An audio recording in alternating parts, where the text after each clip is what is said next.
다 같이 일어서셔서 찬양하라 내 영혼아 찬송가 661장입니다.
다 함께 묵상 기도드리심으로 창조절 8째 줄 예배를 하나님께 드립니다.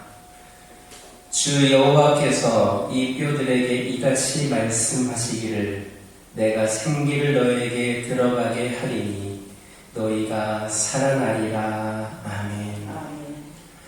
절망과 실패의 늪에 빠진 죄인을 구하신 후 새로운 용기와 도전의 감격을 주시는 하나님, 거룩한 주님의 날 예배드리는 저희 심령들을 긍휼히 여기시고 주님의 친절한 발에 안기게 하심을 감사드립니다. 오늘도 성삼위 하나님의 인재를 알게 하시고 말씀과 기도와 찬양 가운데 주님을 만나는 기쁨을 갖게 하옵소서. 병들고 상처를 입은 성도들을 말씀으로 어루만지사 고쳐주시고 치료해주시며 강건하게 하여 주옵소서.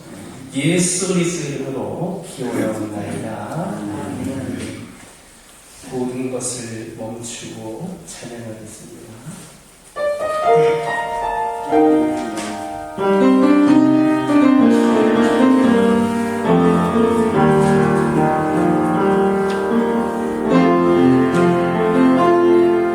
모든 것을 멈추고 나의 내가 되고 나의 모든 감과 주님 앞에 집중합니다. 힘겨웠던 날들에 불평이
이어서 성수교독 78번 요한복음 14장입니다.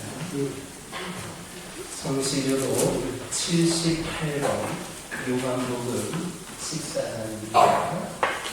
78번을 교독합니다. 너희는 마음에 근심하지 말라. 하나님을 믿으니 또 나를 믿으라.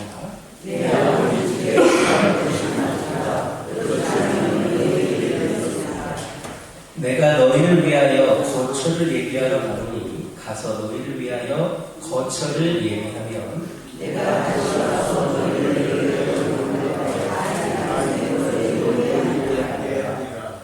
내가 어디로 가는지 그 길을 너희가 아느니라. 도마가 이르되 주여 주께서 어디로 가시는지 우리가 알지 못하거늘 그 길을 어찌 알겠사오나이까.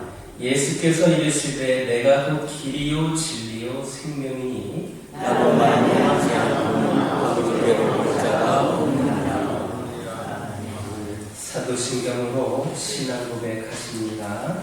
전능하사 천지를 만드신 하나님 아버지를 내가 믿사오며 그 외아들 우리 주 예수 그리스도를 믿사오니 이는 성령으로 잉태하사 동정녀 마리아에게 낳으시고 본디오 빌라도에게 고난을 받으사 십자가에 못 박혀 죽으시고 장사한 지 사흘 만에 죽은 자 가운데서 다시 살아나시며 하늘에 오르사 전능하신 하나님 편에 앉아 계시다가 저리로서 산 자와 죽은 자를 심판하러 오시리라.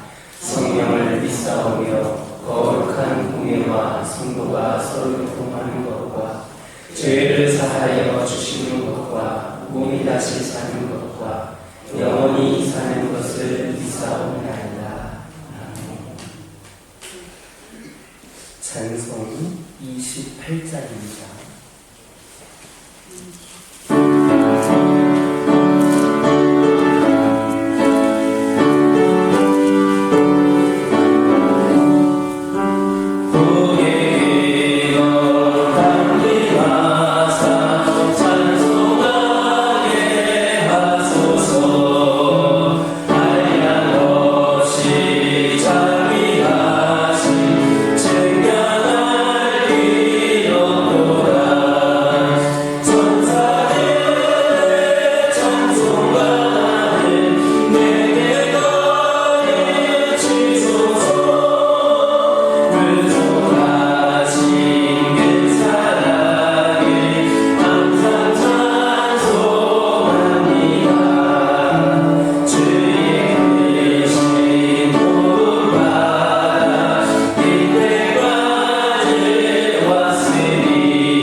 하나님의 아버지 사랑을 우리에게 베풀어 주셔서 감사합니다. 우리를 주님의 자녀로 부르시고 능력의 장중에 품어주시어 영육간에 강건하게 하시고 성령님의 인도하심 따라 승리의 삶을 살아가게 하시니 감사합니다. 오늘도 우리에게 일용할 양식을 공급해 주시고 생명의 말씀으로 혼탁한 세상을 슬기롭게 이겨나갈 수 있도록 거룩한 믿음을 주시고 지혜와 명철을 주셔서 감사합니다. 열심히 씨 뿌리고 일하는 농부에게 풍성한 열매를 주셔서 추수의 기쁨을 누리게 하신 하나님 아버지, 교화 지역을 복음화시키고 지역 주민을 천국 백성 삼으시기 위하여 우리를 택하시고 날마다 눈물로 기도하기를 원하시는 하나님, 태열매도 잉태하지 못한 저희들을 불쌍히 여기시고 이 시간 전해지는 생명의 말씀으로 새 힘을 얻어 열심히 기도하며 태신자를 잉태하게 해 주시옵소서. 성도의 사명 안고 물심양면으로 수고하고 애쓰는 손길들을 비롯하여 모든 주님의 백성들에게 하나님의 놀라운 능력과 은혜로 충만하게 임할 줄 믿습니다.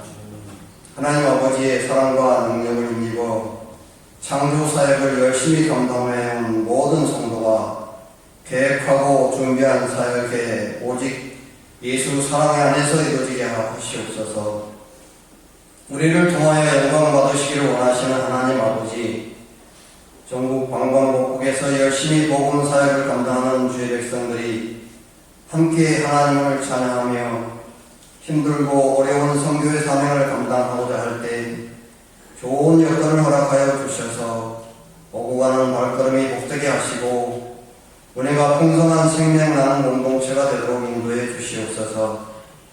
이 시간 주님께서 택하신 백성들에게 생명의 말씀을 준비한 주님 보내신 사자 김동훈 목사님께 말씀의 능력을 갑절로 더하셔서 우리의 믿음 생활 안내를 말씀으로 전할 때 태의 열매를 맺을 수 있는 생명의 말씀이 선포될 수 있도록 성령이 인도하여 주시옵소서. 간절히 바라기는 주님의 몸된 교화교회 어린이 교회학교와 청소년부를 담당하신 두 분 전도사님을 능력의 장중에 품어주셔서 기도하며 가르칠 때 응답하여 주셔 어린아이들과 청소년들이 사랑의 예수님을 닮아가기에 더욱 열심히 믿음을 키워나갈 수 있도록 인도하시옵소서. 여러 가지 여건으로 지구촌이 어려움을 당하고 있음을 주님께서 아십니다. 능력의 하나님께서 평화의 사도를 보내주셔서 전쟁이 사라지게 하시고 서로 도와가며 평화로운 지구촌을 밀고 나가도록 인도해 주시옵소서. 능력 많으신 하나님께서 창조하신 우주 만물을 악독한 세속에 물든 우리에게 넘겨주시지 않을 줄 믿습니다. 부족하고 나약한 저희는 하나님의 때를 알 수 없습니다. 아무도 창조 하나님께서 이러한 모든 상황을 계획하시고 이끌어 가시는 줄 믿습니다. 전쟁의 도구들을 불살라 주시고 악독한 세력들을 물리쳐 주시옵소서. 기아와 자연재해로 죽어가는 생명을 불쌍히 여기시어 지구촌을 치유하여 주시고 자연 친화적으로 복구되어 하나님의 영광을 드러내게 도와주시옵소서. 소망이 넘치게 하시어 예수 안에서 성숙한 성도가 되게 하시고 행복한 가정과 부흥하는 교회를 이루어가게 하실 줄 믿습니다. 지구촌 곳곳에서 복음을 전하기 위해 수고하는 선교사들을 위해 위로해 주시고 기도원에게 주셨던 담대한 믿음을 허락해 주시옵소서. 교회가 선교하는 세네갈, 태국, 네팔 선교사와 부르키나파소, 산다와 태국, 비마에게 이르기까지 소망의 기쁜 소식이 오고 갈 수 있도록 인도해 주시옵소서.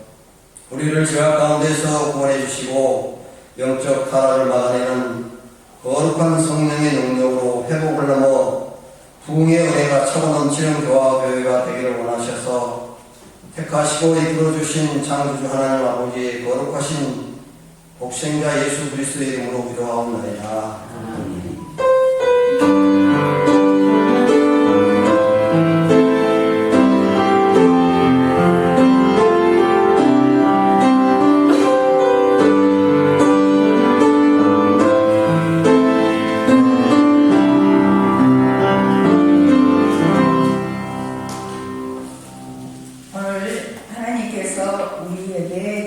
말씀은 마태복음 9장 9절에서 13절 말씀입니다.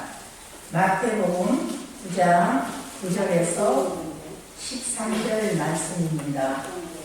제가 이 말씀을 봉독하겠습니다. 9절입니다.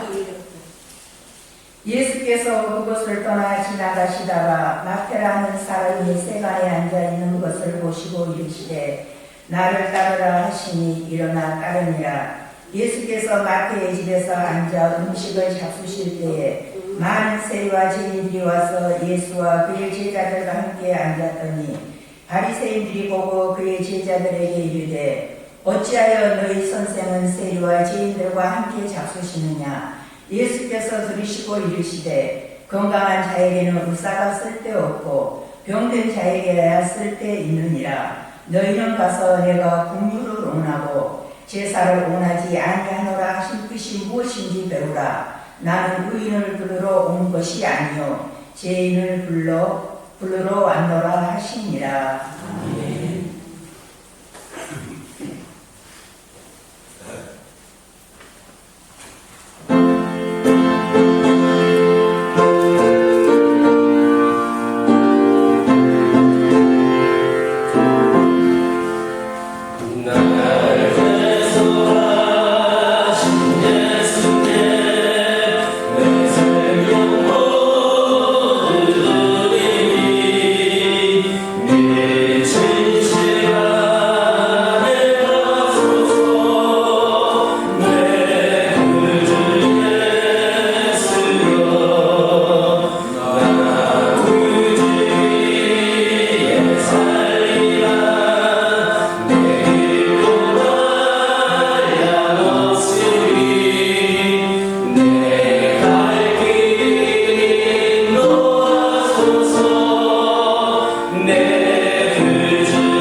오늘도 은혜 많이 받으시기 바랍니다.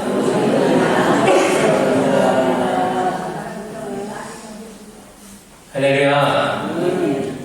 스스로가 누구보다도 똑똑하다라고 믿는 한 여인이 있었습니다. 그녀는 자신의 재주를 믿었고 또 자신의 지식을 믿고 있었습니다. 자신의 판단력에 자신이 있었습니다. 그래서 결혼 생활도 당연히 훌륭하게 해나갈 수 있을 것이다. 그렇게 기대를 했습니다.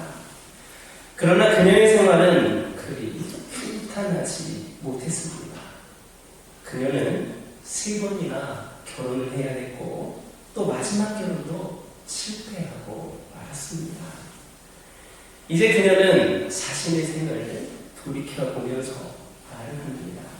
사람됨이 그렇게 중요한지 미처 몰랐습니다. 돈 있는 사람과도 결혼해보았고 지식 있는 사람하고도 결혼해보았습니다.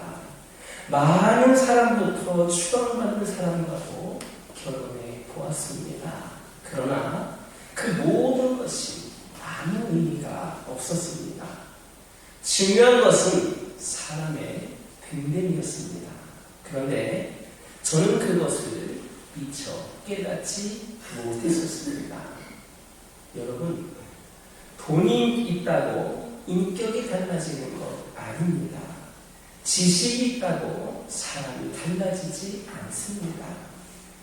우리는 때로 나이가 들면 철이 나겠거니 그렇게 생각하지만 나이 들어봐도 사실 별 재주 없습니다. 나이도 역시 사람들과는 상관이 없습니다. 사람다운 사람이 된다는 것 이렇게 어렵습니다. 이것이야말로 중생의 역사이고 하나님만 하시는 일이지 사람들의 교양이나 지식 따위로 되는 것이 아니다라는 것을 우리 세월이 흐를수록 더 절실하게 느낍니다. 사람됨이 중요합니다. 마태복음 11장 29절을 보면 예수님께서 칭 말씀하십니다. 나의 멍에를 메고 내게 배우라. 여기에서 내게 배우라라고 하는 말씀은 헬라어 원문대로 보면 내 제자가 되라라는 이야기입니다. 내 말만 듣고 책상에 앉아서 공부하라는 이야기가 아닙니다. 나와 함께 자고 나와 함께 먹고 나와 함께 행하라는 겁니다. 그러면 너희 마음이 쉼을 얻으리니 이렇게 말씀을 하십니다. 자유하리라는 말씀입니다. 또 마태복음 5장 48절 보면 예수님께서 친히 말씀하십니다. 하늘에 계신 너희 아버지의 온전하심과 같이 너희도 온전하라. 엄청난 말씀입니다.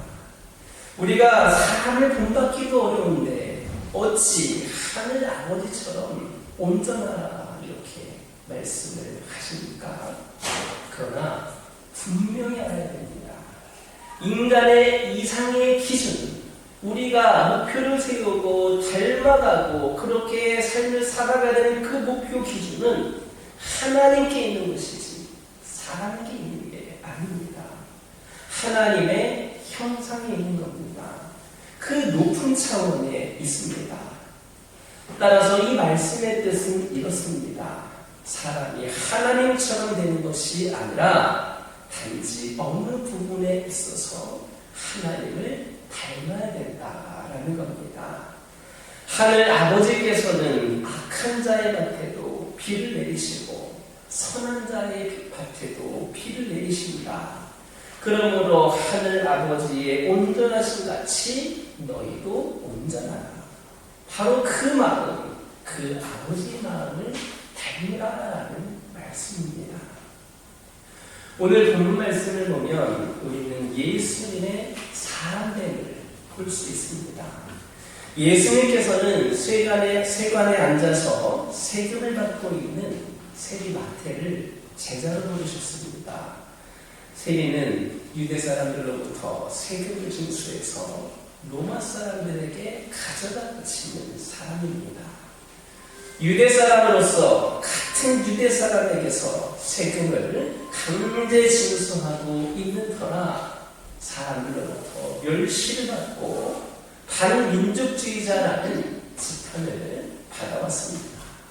때문에 저들은 쉽게 말하면 왕따이기 때문에 자기들끼리 똘똘 뭉쳐서 살았습니다. 그래서 당시 유대 사람들은 세리와 같은 그런 세리와 같은 사람을 주인과 같은 취급을 하고 한 이름으로 불렀습니다. 이렇게 세리는 공개된 죄인이었습니다. 그런데 여러분, 그러한 세리를 예수님께서 부르셨습니다. 그것도 이 세리가 성전에서 눈물을 흘리면서 회개하고 있을 때 내가 잘못했습니다. 내가 우리 민족에게 너무나도 무슨 짓을 했습니다. 이렇게 회개하고 뉘우칠 때에 그 장소에서 제자를 부르신 게 아닙니다. 세관에서 세금을 받고 있는 그때에 바로 그 현장에서 나를 쫓으라 이렇게 부르셨습니다. 이게 바로 예수님의 인간성입니다. 그렇다면 과연 이 예수님께서는 마태에 무엇을 보신 것인가? 속된 것 중에 속된 것이 있고 거룩한 것 중에 거룩한 것이 있습니다. 이게 일반적인 이야기입니다. 그러나 여러분 보시기 바랍니다. 거룩한 것 중에 속된 것이 있습니다. 가장 거룩한 옷을 입고 가장 거룩한 장소에서 가장 거룩한 직업으로 봉사를 하는 바리새인 제사장은 거룩한 것 같지만 그 내면적으로는 가장 속된 사람들이었습니다. 그런가 하면 속된 것 중에 거룩한 것이 있습니다. 이 세리마태는 비록 죄인의 얼굴로 가장 속된 직업과 그 환경에서 살아가고 있었지만 그 인간되는 그 중심은 주님의 마음에 합당한 사람이었습니다. 그래서 예수님께서는 그 속된 생활의 현장으로부터 이 마태를 끌어내신 겁니다. 단지 이 마태를 크리스찬으로 부르신 게 아닙니다. 많지도 않은 그 12제자의 한 사람으로 부르셨습니다.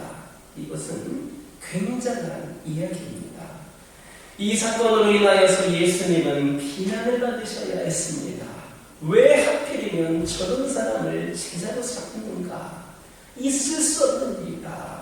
비난을 퍼붓습니다.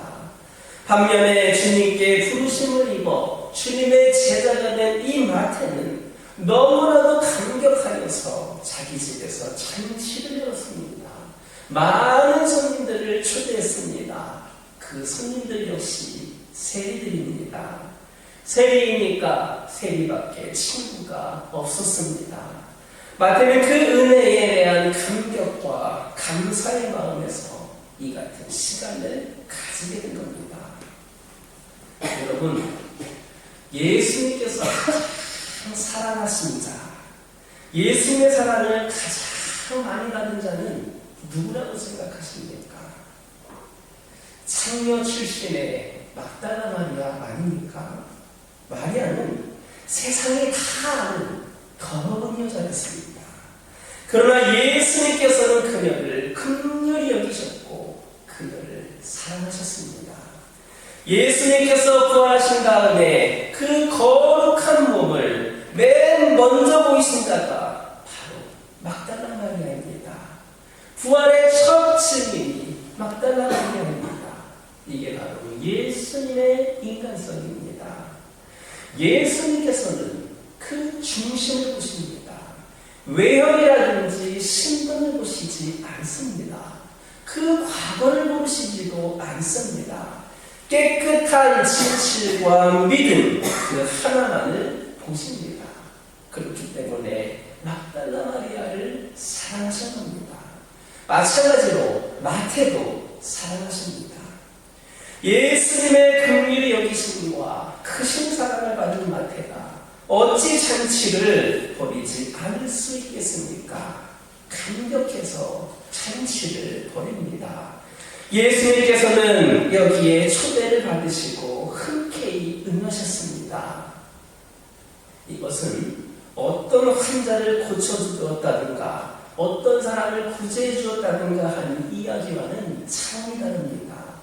초대를 받아서 그 집에 가셔서 잔치에 참여하셨다라고 하는 그 자체가 그 사람에게는 명예를 주시는 것이고 의를 주는 겁니다. 신분을 주는 거고 의를 주는 거룩한 역사입니다.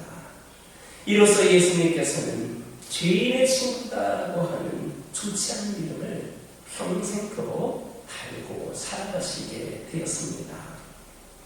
바리새인들은 세리를 아주 멸시했습니다. 그래서 그들은 세리의 집을 방문하지 않았습니다.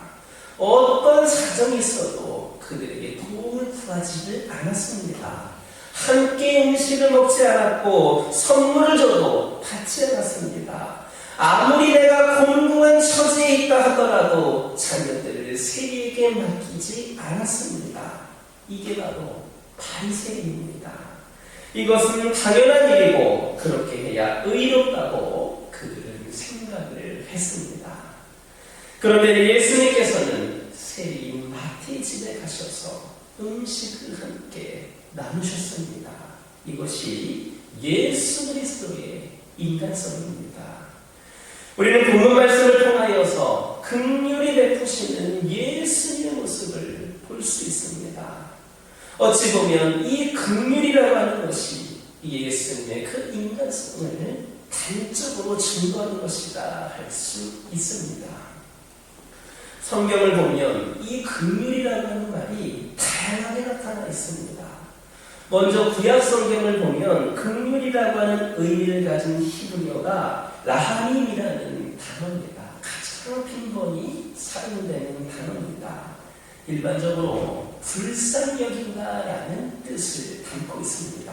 그런데 이 라하임이라고 하는 이 히브리어의 어원은 레헴이라고 하는데 뜻이 뭐냐? 모태라는 뜻을 갖고 있습니다. 우리는 이 세상에 나오기 전에 다 어머니의 자궁속을 거쳐야 합니다. 어머니의 태 속에서 물에서 일정 기간을 보내야 합니다. 이렇듯 우리의 생명은 물속에 떠 있으며 모태가 공급해주는 그러한 적당한 환경과 영양분으로 살아갑니다. 어머니의 자궁과 같은 보호와 사랑, 이것이 바로 긍휼이라는 겁니다. 신약 성경에 나타난 긍휼은 스플랑크논이라고 하는 헬라어 말입니다. 이것은 예수님께서 환자를 보시고 불쌍히 여기신다 할 때 쓰는 말입니다. 이 말의 어원은 창자입니다. 창자를 우리 옛말로 애라고 했습니다. 그래서 애가 탄다, 애 끓는다. 쉽게 말하면 많이 묵시 슬퍼서 창자가 끊어질 것 같다. 이게 애 끓는다 이런 거 아닙니까? 성경에서 이 스플랑크논이라고 하는 말은 바로 이런 그러한 마음을 가리킵니다. 이 밖에도 여러 단어들이 긍휼이라는 말로 쓰여지는데 그 중에서도 제일 많이 사용되는 말이 엘레오스라고 하는 말입니다. 예 기도문에 반복되어서 나오는 엘레이에네라고 하는 구절이 있는데 나를 불쌍히 여기소서라는 의미입니다. 상대가 너무나도 불쌍하기에 강한 자가 오히려 그 앞에서 약해집니다. 내 고집이 없어집니다. 굳은 마음이 녹아집니다. 상대방을 사랑해서 내가 약해지는 것, 이것이 바로 긍휼입니다. 불쌍히 여기는 마음입니다. 이렇게 한다면 사랑하겠다라는 이야기가 아닙니다. 조건 없는 무조건적인 사랑입니다. 어떤 미래적인 조건도 없는 사랑이 바로 긍휼입니다. 마치 부모가 자녀를 사랑하는 것과 같습니다. 자식에게 너는 훌륭한 사람이 되면 나는 사랑하고 그렇지 않으면 나는 너를 내버리겠다라고 하는 부모를 여러분들 보셨습니까? 아무 조건 없는 사랑을 보입니다. 또한 긍휼은 어떠한 이유도 있을 수 없습니다. 과거에 어쨌다는 이야기는 통하지 않습니다. 지난 역사의 어떠한 일도 이유가 될 수 없는, 이유가 되지 않는 사람이 바로 긍휼입니다. 뿐만 아니라 긍휼은 어떠한 보상도 주고받지 않습니다. 보상을 바라지 않는 창조적 사랑이 긍휼입니다. 여러분, 긍휼이 뭡니까? 지금까지 내용에서 보았던 것처럼 아버지의 마음을 총괄해서 긍휼이라 할 수 있습니다. 하나님의 긍휼이 있을 때에 그리스도의 마음속에 긍휼이 있을 때에 이적이 나타납니다. 예수님께서는 환자나 가난한 사람, 죄인이나 세리마태만을 불쌍히 여기신 게 아닙니다. 예수님을 십자가에 돌아가게 하신 사람들, 십자가 안에서 예수님을 향하여 조롱하면서 고함을 지른 그 사람들까지도 불쌍히 여기셨습니다. 아버지, 저희를 사하여 주옵소서. 자기들이 하는 것을 알지 못하느니라. 이게 바로 긍휼입니다. 예수님께서는 십자가를 지시기 전에 베드로가 당신을 부인할 것이라고 예언하셨습니다. 예수님의 예언대로 3번이나 예수님을 모른다라고 부인한 베드로는 자책감에 빠져서 다시 갈릴리로 돌아갔습니다. 부활하신 후에 예수님께서는 갈릴리로 제자들을 찾아가셔서 베드로를 붙들고 물으십니다. 네가 나를 사랑하느냐? 3번에 걸쳐서 물으셨습니다. 내가 주를 사랑하는 줄 주께서 아시나이다 하는 베드로의 마지막 대답을 들으시고 말씀하십니다. 그러면 내 양을 먹이라. 내 양을 먹이라. 이것이 긍휼입니다. 이럴 때 예수님께서는 당신을 배반하는 자, 당신을 부인하는 자, 당신을 저주하는 자들까지도 사랑하십니다. 끝까지 사랑하십니다. 예수님의 그 사랑이 긍휼입니다. 이러한 예수님의 긍휼하심으로 베드로는 예수님을 위하여, 복음을 위하여 일평생을 바칠 뿐만 아니라 마지막에 가서는 십자가에 거꾸로 못 박혀 역사를 이룹니다. 또한 예수님께서는 당신의 사람들을 핍박하고 죽이기 위해서 밤의 새로 향하는 그 사울까지도 불쌍히 여기셨습니다. 예수님께서는 사울아 네가 어찌하여 나를 핍박하느냐 하시며 그를 붙드셨습니다. 마침내 사울은 일평생을 그리스도께 바치는 사도 바울이 되지 않았습니까? 이것이 긍휼입니다. 불쌍히 여기는 마음입니다. 다시 본문을 보시기 바랍니다. 예수님께서 말씀하십니다. 건강한 자에게는 의인이 쓸 데가 없고 병든 자에게라야 쓸 데가 있느니라. 병든 자의 구하는 마음을 설명을 하십니다. 여러분, 여기에 어떤 사람이 한 사람 있다라고 생각해 보시기 바랍니다. 죽을 병에 걸려서 수술을 받아야 하는 사람입니다. 아주 비참한 마음, 간절한 마음으로 의사를 찾아봅니다.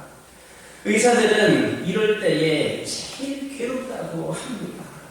내가 살리는 것도 아닌데, 수술한다고 다 낫는 것도 아닌데, 그저 나를 살려주세요. 살려주기만 하면 전 재산이라도 드리겠습니다 하고 간절히 매달릴 때에 의사는 참고 괴롭다고 합니다.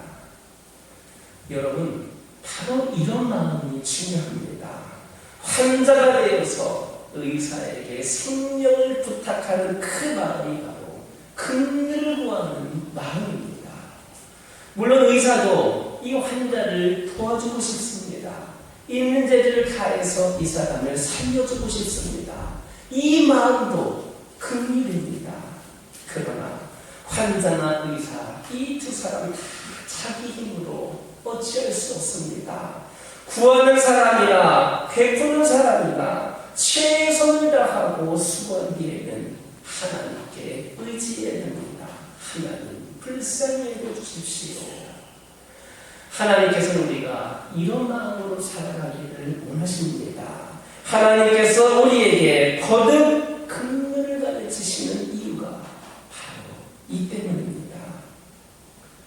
여러분, 죄송하지만 우리 모두는 다 병자입니다. 의사도 병자입니다. 병자가 병자를 치료합니다. 그리고 하나님의 긍휼을 기다립니다. 하나님의 사랑을 기다립니다. 어느 의사가 이런 이야기를 했습니다.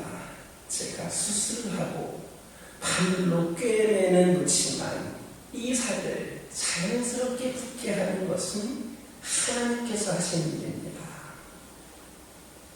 그렇습니다. 내가 할 일은 다 했습니다. 이제는 하나님의 큰 일만이 남아있는 겁니다. 하나님께서는 바로 우리가 그러한 자세로 큰 일을 구하는 마음으로 당신 앞에 나오기를 원하십니다. 우리에게 큰 일을 가르치시며 우리로 큰 일을 아는 인간으로 만들려고 하십니다. 가끔 긍휼이 없는 사람을 봅니다. 혼사 문제를 놓고 그 사람이 감히 울리지만 하고 어떻게 상대가 되느냐고 자만하는 것을 보면 가슴이 섬뜩합니다. 별것도 아닌 것 가지고 되게 교만합니다. 재산 몇 푼 더 있다고, 공부 좀 더 했다고 사람들을 그렇게 멸시해서는 안 됩니다. 여러분, 모름지기 긍휼이 있어야 됩니다. 하나님 앞에서 우리는 다 같은 죄인입니다. 우리는 모두 하나님의 긍휼로 살아갈 뿐입니다. 하나님의 은혜로 살아갈 뿐입니다. 이런 마음으로 살아가는 인간, 여기에 바로 바른 인간성이 있는 겁니다. 여러분 생각해 보시기 바랍니다. 얼마나 시비를 해야 되고 얼마나 생론을 해야 되고 얼마나 남을 비평해야 됩니까? 아무 말씀하지 마시기 바랍니다. 어떤 말도 우리에게는 할 권리가 없습니다. 오직 긍휼만이 있을 뿐입니다. 긍휼을 구하는 마음, 긍휼을 베푸는 마음으로 살아갈 뿐입니다. 예수님께서 말씀하신 선한 사마리아 사람의 비유를 여러분 생각해 보시기 바랍니다. 강도를 만나서 옷을 뺏기고 매를 맞아 죽어가는 어떤 사람이 길에 쓰러져 있습니다. 마침 한 제사장이 그 길로 내려가다가 그를 보았지만 모른 채 하고 피해서 갔습니다. 한 레위인도 그곳에 이르러 그를 보고 피해서 지나갑니다. 이 비유를 통해서 예수님이 무엇을 말씀하신 겁니까? 이 제사장과 레위인이 살인을 했습니까? 가문을 했습니까? 아닙니다. 예수님께서 말씀하시고자 하는 정의는 이겁니다. 그들에게는 긍휼이 없었다. 긍휼이 없었다는 겁니다. 죽어가는 사람을 보고도 도와주지 않았다면 그것은 살인입니다. 칼을 들어야만 살인이 아닙니다. 긍휼이 없는 것 그 자체가 엄청난 살인임을 알아야 됩니다. 탕자의 비유를 보면 돌아온 탕자를 불쌍히 여길 줄을 몰랐습니다. 그 동생이 죽었다가 살아들어왔을 때 이것을 기뻐할 줄 몰랐습니다. 긍휼이 없는 그러한 죄를 범한 겁니다. 팔순이 된 어느 목사님이 임종을 앞에 두고 있었습니다. 그 목사님이 아들도 목사인데 그 젊은 아들 목사가 세상을 떠나는 아버지 옆에서 앉아서 위로하며 말합니다. 아버지는 목사로서 50년을 봉직하셨습니다. 그동안 교회들도 많이 세우셨고 하나님의 말씀도 많이 전하시고 선한 일도 많이 하셨습니다. 아버지는 참으로 훌륭하셨습니다. 그러자 아버지는 그 아들의 말은 전혀 들은 척도 하지 않냐고 나에게 보혈을 말해라고 내게 필요한 것은 오로지 예수님의 보혈뿐이다.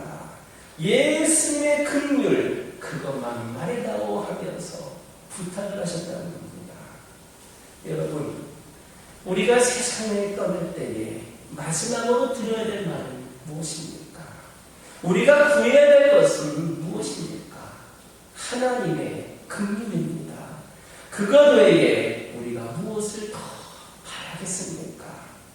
예수님께서 친히 말씀하셨습니다. 긍휼히 여기는 자는 복이 있나니 저희가 긍휼히 여김을 받을 것입니다. 우리는 긍휼을 알아야 되고 긍휼을 배워야 하고 긍휼을 베풀어야 합니다.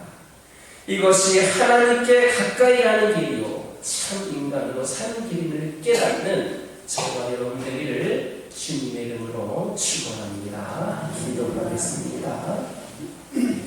사랑의 하나님, 오늘 말씀에서와 같이 하나님의 긍휼을 구하고 그 하나님의 긍휼의 삶을 우리가 닮아가는 삶을 살아갈 수 있도록 인도하여 주옵소서. 그리하여 하나님께 더 가까이 나아가고 참된 인간으로 참된 제자로 살아가는 저희 모두가 되게 하여 주옵소서. 예수님의 이름으로 기도드립니다. 아멘. 봉헌 찬송 419장입니다.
가진 것 없이 출생한 저희에게 부족함 없이 살게 하시는 하나님, 주님 앞에 예물을 드린 심령과 그 손길을 위해 넘치는 주님의 복을 내려 주옵소서. 자녀와 가정이 다복하고 직장과 사업이 축복을 받아서 하는 일마다 형통을 은혜를 부어 주옵소서. 마음의 여러 가지 소원들이 응답받는 복을 누리게 하옵소서. 이 예물이 쓰이는 곳마다 주 예수 그리스도의 복음이 증거되게 하시고 하나님의 나라가 확장되는 역사가 있게 하옵소서. 교회를 위해 보이지 않는 곳에서 저마다 믿음으로 헌신하는 신령들 위에도 같은 복을 내려주시고 믿음으로 기쁨을 거두게 하옵소서. 죄값을 치러야 할 죄인을 하늘 상급의 상속자가 되게 하신 하나님, 주의 말씀에 순종하여 11조를 구별하여 드리는 자녀들의 믿음이 산을 움직이는 굳은 믿음이 되게 하옵소서. 감사 헌금을 드린 자들에게 기도의 열매가 주렁주렁 맺게 하여 주시고 주일 예물, 구역 예물, 선교 예물, 구제 예물, 시한 예물을 드립니다. 구원받지 못한 영혼들을 애통해 하는 예물을 드립니다. 영혼 구원의 열매가 넘치게 하옵소서. 드리는 물질 속에는 주님과 저희만이 알고 있는 눈물의 기도가 있는 줄 믿습니다. 응답의 감격을 안겨 주옵소서. 우리 주 예수님의 이름으로 축복하며 기도드립니다. 아멘. 교회 소식 전해드립니다. 미리 광고해드린 대로 오늘 오후 예배 후에 성경 퀴즈 대회가 있습니다. 여러분들 많이 참석하셔서 여러분들이 함께 또 말씀도 같이 그렇게 생각에 알아갈 수 있는 시간, 또 즐겁게 교제할 수 있는 시간이 되시길 바랍니다. 선물도 풍성하게 준비되어 있다고 합니다. 여러분들 내가 성경을 다 모른다 하더라도 같이 있기만 해도 이렇게 받는 은혜가 있습니다. 함께 귀한 시간 보내시기를 소망합니다. 다음 주 주일 예배 후에 사랑의 김장 나눔이 있습니다. 우리가 받은 그리스도의 사랑에 비하면 피할 수가 없지만 우리가 조금이나마 받은 은혜와 사랑을 우리의 작은 섬김과 헌신으로 나눌 수 있기를 원합니다. 우리 남신교회, 여신교회, 또 우리 모든 우리 교회 여러분들 다음 주에 함께 참여하셔서 귀한 시간을 함께 했으면 좋겠습니다. 특별히 우리 남신교회 분들의 도움이 손길도 많이 필요합니다. 우리 여성분들이 할 수 없는 조금 더 무거운 것들 함께 나눠주면 좋을 것 같고, 또 무채를 썰거나 이렇게 힘쓰는 것도 전혀 모르니까 남성들이 많이 필요하다는 생각이 듭니다. 여러분 이때 아니면 언제 우리가 또 힘을 쓰겠습니까? 함께 나누는 귀한 은혜와 축복의 시간이 되었으면 좋겠습니다. 오늘 남녀신도에 원래가 있고, 화요일에는 경기북로에 노회가 있습니다. 토요일에는 경기북로 앞에 남녀신도에 등반대회가 있습니다. 그 외의 모든 일정은 주보를 참고해 주시기를 바랍니다. 옆에 계신 분들과 인사드리겠습니다. 사랑합니다. 축복합니다. 한 주간에도 승리하시기 바랍니다. 건강하시기 바랍니다. 행복하시기 바랍니다. 다 같이 일어서셔서 주기도를 성으로 하나님께 영광을 드립니다.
이제는 우리를 죄악에서 구속하신 예수 그리스도의 은혜와 화목제 우리에 계심으로 이 땅에 평화를 주기 원하시는 하나님의 극진하신 사랑하심과 성령의 감화 감동하시며 교통하시며 역사하시니 머리 숙여 기도하는 하나님의 자녀들과 이들의 삶의 터전 위에 이제로부터 영원토록 함께 계시기를 간절히 축원하옵나이다.